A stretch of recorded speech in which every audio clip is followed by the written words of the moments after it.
welcome back to Hermitcraft. Alright, well, as you can see, I have made plenty of progress back here. I now have 7 times the farming area that I had before.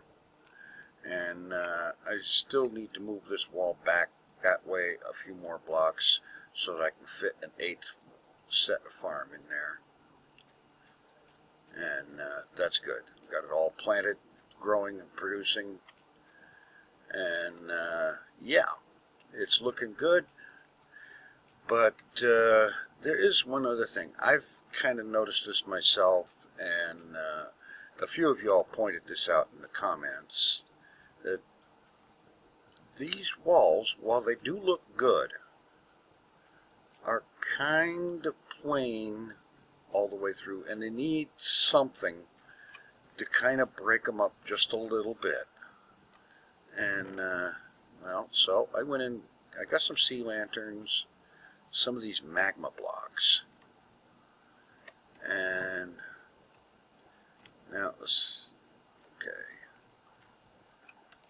you know, one of these days I really need to remember to get myself a silk touch pick, because I don't have one right now. And it means when I break these sea lanterns, that, yeah, I'm going to end up losing them. Okay, let's get some slabs. I don't know, maybe should I get some like stone brick stairs or something here? Or stone brick slabs?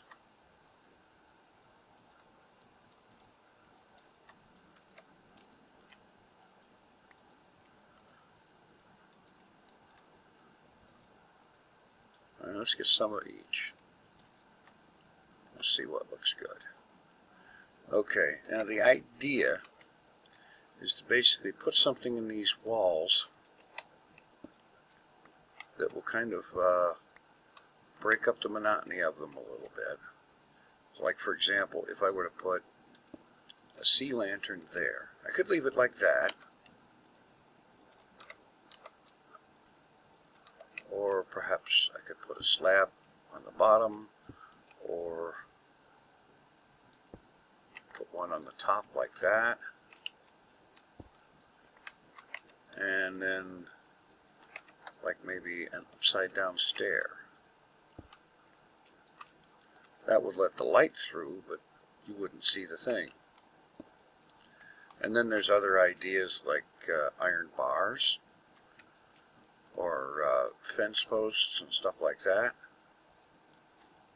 Let's see, I'm thinking about the same spacing here, so let's try here.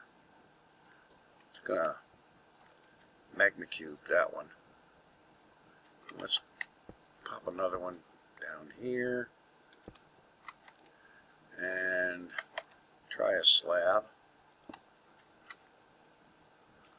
And I'm going to go over here and do the same thing, only with a stone brick slab.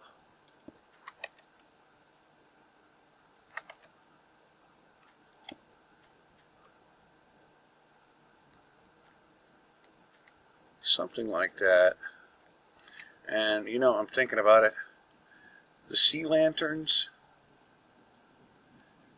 they are mostly white. Oh yeah, they got a little bit of the greenish, green-blue or blue-green, whatever color around the edge of them, but they're still primarily white.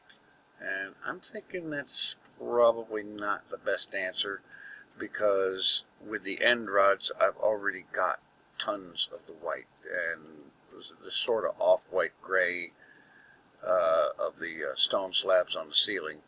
So I don't think that's going to really work. So I'm thinking the magma blocks. Not for the light, because they only put out light level 3. Unless, of course, there is something... yeah, that's right. There's something about a glitch with those things.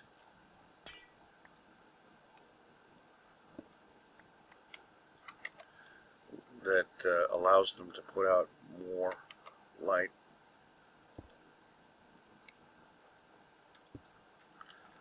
Alright.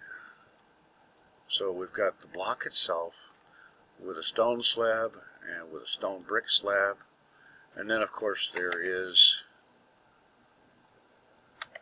the stair thing, but that's going to let a little bit of light come through, but it's not going to, you're not going to really see a whole lot of change in the thing. So I'm thinking probably not the stairs. It's going to be, I'm thinking probably either this one or that one. And honestly, I'm not entirely sure. I'm almost tempted to, okay. Oh, for crying out loud. Almost tempted to do something like that. And just have it right at the surface. And again, these things would not be for the light they put out because there isn't that much. They would be just to kind of break up the appearance of the wall. And I'm thinking the same spacing as the end rods. And wrap it all the way around at middle height like this. A little something that just visually breaks things up just a little bit. And if it's the uncovered one, is it recessed or at the surface, flush? That's kind of what I'm trying to figure. Which of these four configurations is going to be best? Not quite sure yet. I'm going to have to spend some time just staring at it and seeing what it looks like. Other than that, like I said, I've got to bring that wall back a little bit more and put in the last section of farming, or one more section of farming, just to get everything going all the way around. I'm also starting to think maybe one block of border around there may not be enough. So I may decide to do something to turn that into a 2-block wide border, because this is feeling a little cramped. And given the size of this room, there's no reason for it to feel cramped at all. Okay. Other than that, let's see. Another thing that I need to be doing really soon, working on, is I need to, actually what I need to do is come over here.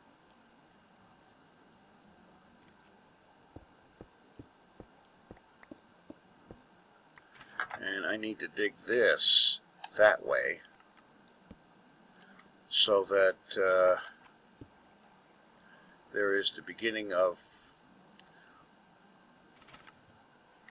where the cows are going to get down in there, because part of that is going to be uncovering the top of each, right, this part of each one of them, all the way down.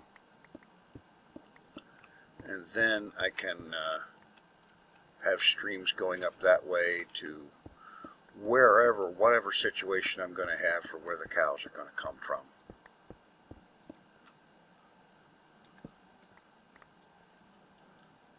And so on. So that part, I'll be doing that off camera, getting that dug out and ready, and digging out the facility corridor, rooms, or whatever I'm going to do with these cows to get them set up to be led into yon machines. And I figured that I want to always have a reserve of cows on hand, because you never know when there's going to be some kind of glitch or problem or whatever, and you lose the cows out of the machine. You have to restock. I've had to restock this one 5 or 6 times, and it's handy that I never got rid of these once I had that thing loaded up. Anyway, in other news, a couple of folks pointed out that the last episode there was a lot of blurry, fuzzy, and when I looked at it, just plain flat out pixelation, and it didn't look good at all. So what I'm going to do with this episode is I'm going to try making some changes to my rendering settings. Hopefully that will improve the overall look of the video and get rid of the fuzzy or pixelation or whatever you want to call it, and make things look better. Hopefully I can improve things without making the file size any bigger than is absolutely necessary, because with this super slow rural internet that I'm trapped behind, big files, the bigger the file, the worse the problem. You know, so it's something I've been fighting with for a long time, trying to balance file size against video quality.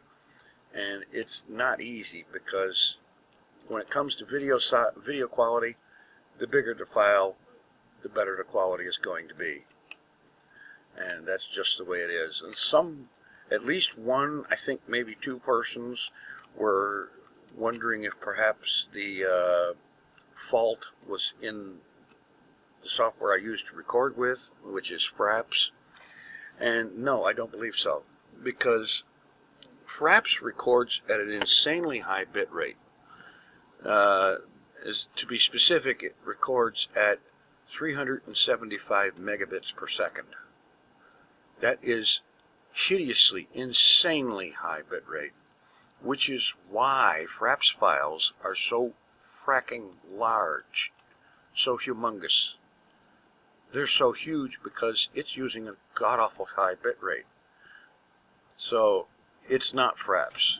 It's in my rendering settings, because I have to step the bit rate down, limit the bit rate, in order to have files of a size that I can manage and deal with, something that will actually get uploaded in less than 5 or 6 hours. You know, that's the thing. The super slow rural internet is really slow, and the sad thing about that is I already have the fastest package that they offer. Yeah.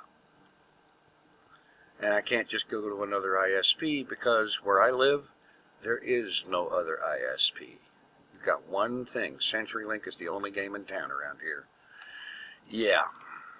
In any event, I am going to cut this one kind of short, because I've got some IRL stuff to deal with today, and yeah, I need to get on to getting that taken care of. So, thanks for watching. Take it easy. I'm out of here.